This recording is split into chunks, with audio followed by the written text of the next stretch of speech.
ஸ்ரீமதே ராமானுஜாய நமः. ஸ்ரீ பாடலாத்ரி நிசும்மஸ்துதி. 4வது ஸ்லோகம்.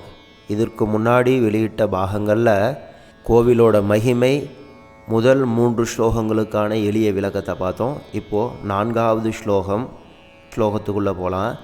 கிரிஜ நிர்ஹரி மீஷம் கர்விதார் ஆதிவஜ்ரம் பரமபுருஷமாத்யம் பாடலௌத்ரௌ பிரசன்னம் அபயவரதஹஸ்தம் சங்கசக்ரே ததானம் சரணமிக பஜாமஹ சாஸ்வதம் நாரசிம்ஹம். கிரிஜ நிர்ஹரிமீஷம் கர்விதாராதிவஜ்ரம். கிரிஜ நிர்ஹரிம் ஈஷம் எங்கே தோன்றினார்? அந்த மலையில் தோன்றினார். இந்த பாடலாத்ரி என்ற சிகப்பு மலையில் தோன்றினார். இந்த மகரிஷியோட தபஸை சிறப்பிக்க, திருவுள்ளத்து பிரார்த்தனையை நிறைவேற்ற அவருக்கு காட்சி கொடுத்தார். சாதாரணமாக நரசிம்மர் அகோபிலத்தில் அந்த உக்ரஸ்தம்பம் அப்படின்னு சொல்கிற தூணில் அவதரித்தார் அப்படின்றது சாஸ்வதமாக எல்லாத்துக்கும் தெரியும். அங்கேயும் மலை தான், இங்கேயும் மலை தான். கிரிஜ, அந்த கிரியில், கிரினா மலை. சாதாரணமாக கோவிலை மலையை சுற்றி வர்றது கிரிவலம் வருதுன்னு சொல்லுவாங்க. கிரி அப்படின்னா மலை. கிரிஜ, அந்த கிரியில் அவதரித்தவரே, கிரியில் காட்சி கொடுத்தவரே. நிர்ஹரீம், அவர் எப்படிப்பட்டவர்? நிர்ஹரி, நிர்ண நரன், ஹரி ரெண்டும் கலந்தவர். அப்படியாப்பட்ட நரசிம்மர். கிரிஜ நிர்ஹரீம் ஈஷம், அவர் யார்? ஈஸ்வரன். எல்லாத்தையும் படைத்து காத்து அழித்து திரும்ப திரும்ப திரும்ப இந்த படைப்பு தொழிலை செய்து அத்தனை ஜீவாத்மாக்களையும் கரை தேற்றுபவன், இந்த சம்சாரத்திலிருந்து கரை தேற்றுபவன். ஈஷன், எல்லாத்தையும் நியமிக்கக்கூடியவன். கிரிஜ நிர்ஹரிம் ஈஷம் கர்விதாராதி வஜ்ரம். ஆராதி அப்படின்னா எதிரிகள்.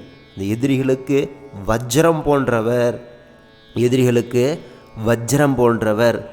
அதனால் பெருமை படைத்தவர். இதனால் எதிரிகளுக்கு வஜ்ரம் போன்று அவங்களை அழித்து ஒழித்து கட்டுவதில் வஜ்ரம் போன்றவரே. எங்கே எதிரி? அந்த காலத்தில் இரணிகசிபுங்கிற எதிரி இருந்தான். இப்போது நம்மளோட மனதுக்குள்ளே இருக்கிற தமோகுண ரஜோகுணங்கள், கெட்ட குணங்கள், சோம்பேறித்தனங்கள், பகவானுக்கு கைங்கரியம் செய்கிறதில் ஈடுபடுத்த மனம் செல்லாமல் இருக்கிற அந்த மனோநிலை, நமக்குள்ளே இருக்கிற எதிரியை வஜ்ரம் போன்று அழிப்பவரே, அதனாலேயே பெருமைப்படுத்தியவரே, என்னை நல்வழிப்படுத்தக்கூடியவரே. கர்விதா ராதி வஜ்ரம், இதான் முதல் லைனு.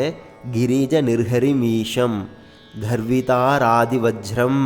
இப்போது எதுக்கு சொல்கிறார் அப்படின்னா, அந்த பகவானோட தியானம், அந்த பெருமாளோட திருமேனி தியானம் அப்படின்றது மிகவும் வசந்தது, உயர்ந்தது.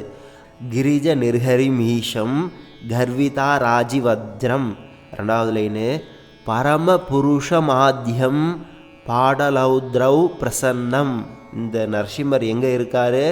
பாடலௌத்ரௌ அப்படின்ற சேத்திரத்தில் பிரசன்னமாக இருக்கிறார். கோவிலில் பகவானை சேவிக்க வருபவர்களை பிரசன்னமான முகத்தோட வரவேற்கிறார். பிரசன்னமான முகத்தோட அனுக்கிரகம் பண்ணுகிறார். அவங்களுக்கு தேவையான மங்களங்களை அனுக்கிரகம் பண்ணுகிறார். இப்போது ஒருத்தரோட வீட்டுக்கு நம்ம விருந்தினராக போகிறோம் அப்படின்னா அந்த வீட்டில் இருக்கிறவங்க வாங்கன்னு வரவேற்கணும். எப்படி? முகம் இன்முகத்தோட கனிவோடு வரவேற்கணும். அப்படி இல்லாமல் ரொம்ப கடுகடுன்னு இருந்தாங்க அப்படின்னா அடுத்த தடவை அங்கே போகுமா? இல்லை அவங்கக்கிட்ட போகிற காரியம் நிறைவேறுமா?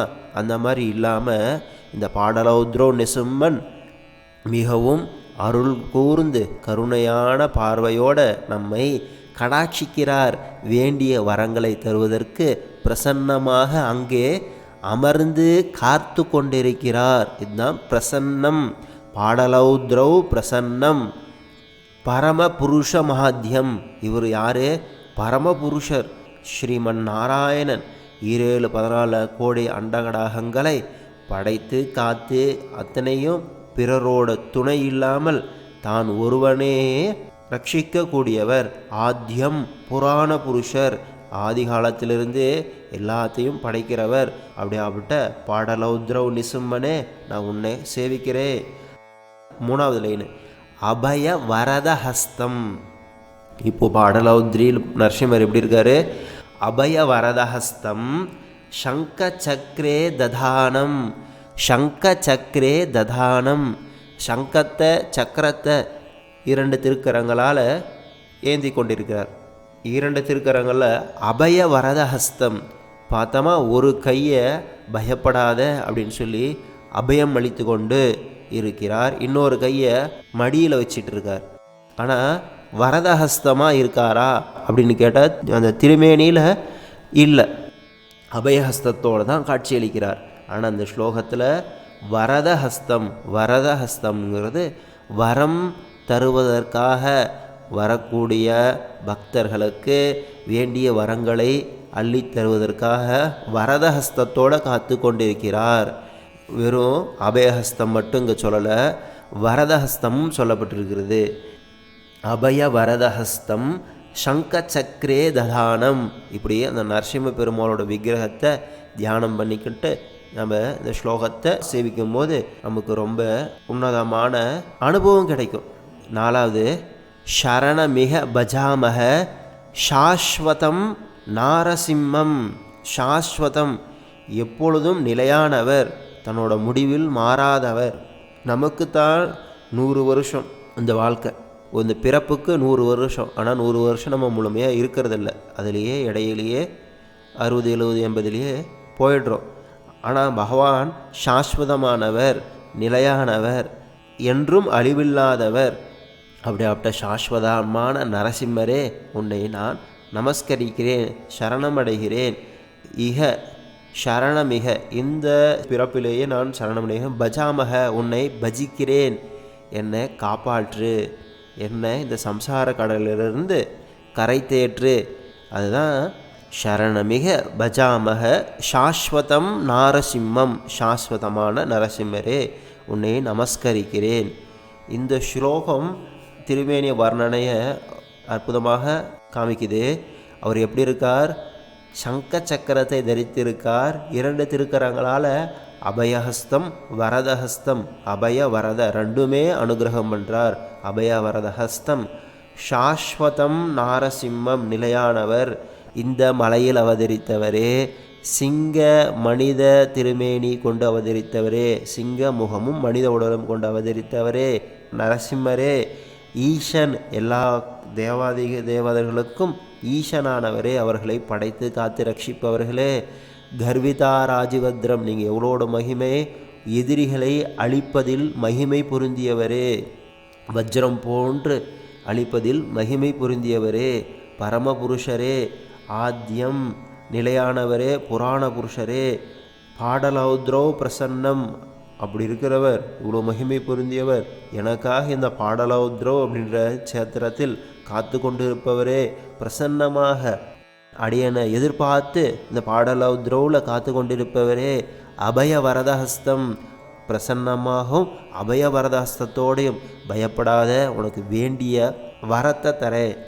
பயம் அப்படின்னா பயப்படுறது, பயம், அபயம் அப்படின்னா பயப்படாத, நம்மளோட பயத்தை போக்கி வரத்தை தருதர். வரதஹஸ்தம் வரத்தை தருவதற்காகவும் காத்து கொண்டிருப்பவரே, கையில் சங்க சக்கரத்தை தரித்தவரே, அப்படியாப்பட்ட நரசிம்மரே, சரணமிக பஜாமக நான் சரணமடைகிறேன். நான் என்னை ரட்சிப்பதற்கு கையில் ஆகாதவன், நான் என்னுடையவன் இல்லை. நரசிம்மா பகவானே, நான் உன்னுடையவன், நான் உன்னுடைய சொத்து, நான் சரணமடைகிறேன். சாஸ்வதம் நிலையானவரே நாரசிம்மம் அப்படிப்பட்ட நரசிம்மரே, நான் உன்னை பஜிக்கிறேன். அடுத்தது 5வது ஸ்லோகம் அடுத்த பகுதியில் பார்க்கலாம்.